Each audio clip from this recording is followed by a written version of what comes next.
Good morning, YouTube. I want to talk about Carnivore for Life. Her name is Sarah, and she's in the UK. And she's been struggling with weight her whole life. And you can check her channel and see what she's saying. But the other day, it's been a few months, quite a few months, that she's been strict. I think she might have had a little teeny something wrong at a party a few months ago or something. But I mean, I think. But anyway, don't quote me on that. But she had posted, and I when she first came on the scene, it was like 3 or 4 months ago, maybe 5, I don't know. God, I'm sorry, Sarah. I'm like, oh, I'll support you. I'll be here for this. And then I wasn't. I'm like, I mean, I was a little bit, because I fell into my own problems, and I got so many interests. I'm like, oh, but I saw her. I'd see her videos floating by. I'm like, oh, good for you, girl. Good for you, girl. I'd see her titles float by. I'm like, let's go, go, go.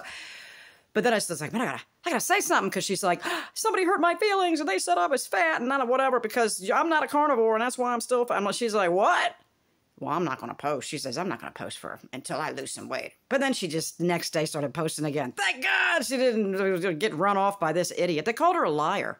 You're a liar, because if you were really carnivore, you'd have lost all that weight. What? Like, I don't recall us all being absolute genetic carbon copies of one another. Having all the same exact experiences, the same exact This guy told me one time, because I was so highly constipated my entire life, which I later found out I had a megacolon, probably because I was constipated as a child. Probably it was. I don't think I was born with a megacolon. I think the thing grew. Anyway, long story short, this guy's like, just drink a cup of hot black coffee. You'll poop. I was like, no, I won't.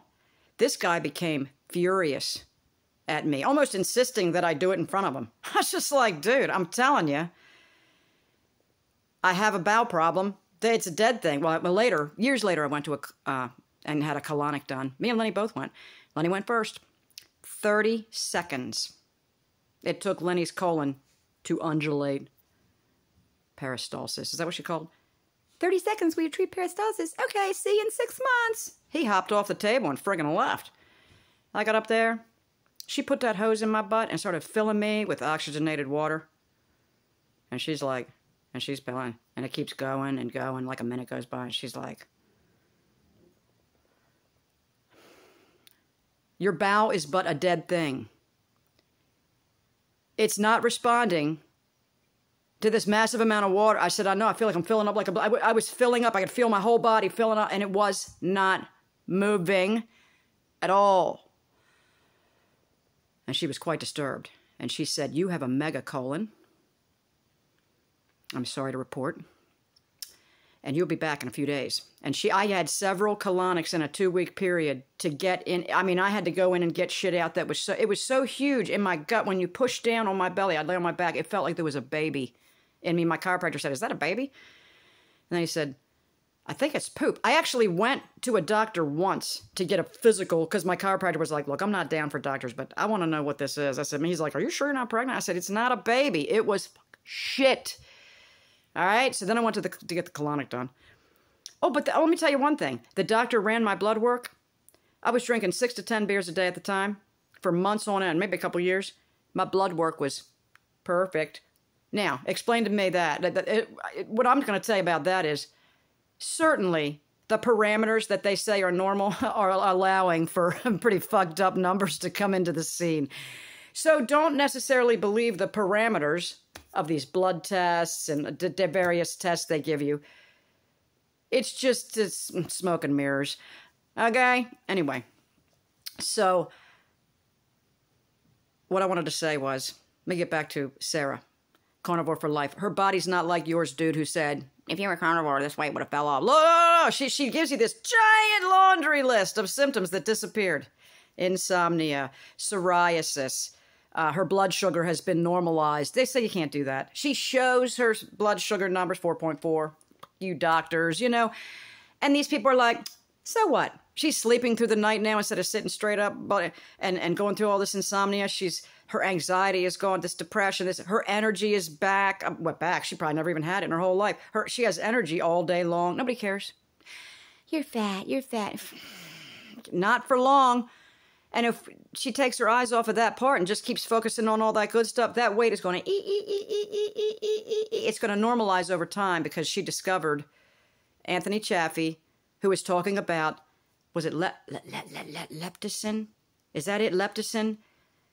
resistance. It's some kind of hormone. I guess it's something similar to insulin. It's something has something to do with this. The weight, the burning, the whatever it is, that we become resistant to it in time with weight gain for whatever reason. But over time, it will come back to normal. It just takes longer than you would expect. So don't despair. Just keep trucking and enjoying your health benefits that you derive from dropping all this plant stuff. Now, for me, myself, I feel like I've decided that these supplements that I muscle test for, that I need at this point, I wouldn't need them if I would stop abusing myself with all these different sugars and different stupid things I'm sticking in my mouth. And my new doctor, Dr. Balin, he's an integrative dentist and a naturopathic doctor. I said, isn't the idea that I should eat in a way so that my body comes to a point where I don't need these supplements? That's my goal. He's like, yeah. I'm like, right, that's my goal, is to only need, I may use them occasionally if I need them for some kind of whatever, a little support. But so that's my goal, because people are like, what about vitamin C? Aren't you going to get scurvy? I think what happens is the damage or whatever the struggles our body goes through eating these plants or sugars and all that creates a situation where we need extra vitamin C. So therefore, everybody's like, well, we need extra, we're not getting enough. Well, maybe those things are robbing our body of the vitamin C that's in the meat that we're eating, or eggs, or whatever it is, these animal products. Anyway, all right, YouTube. Sarah, Carnivore for Life, you're intimidating me. I'm like, I got to do this. I got to do it with you because I'm jelly in the most positive, friendly way. I mean, I want to emulate your discipline. I'm like, oh my God, this girl's younger than me, and she's blowing me out of the water. I'm like acting like a baby. Oh, I want my coffee.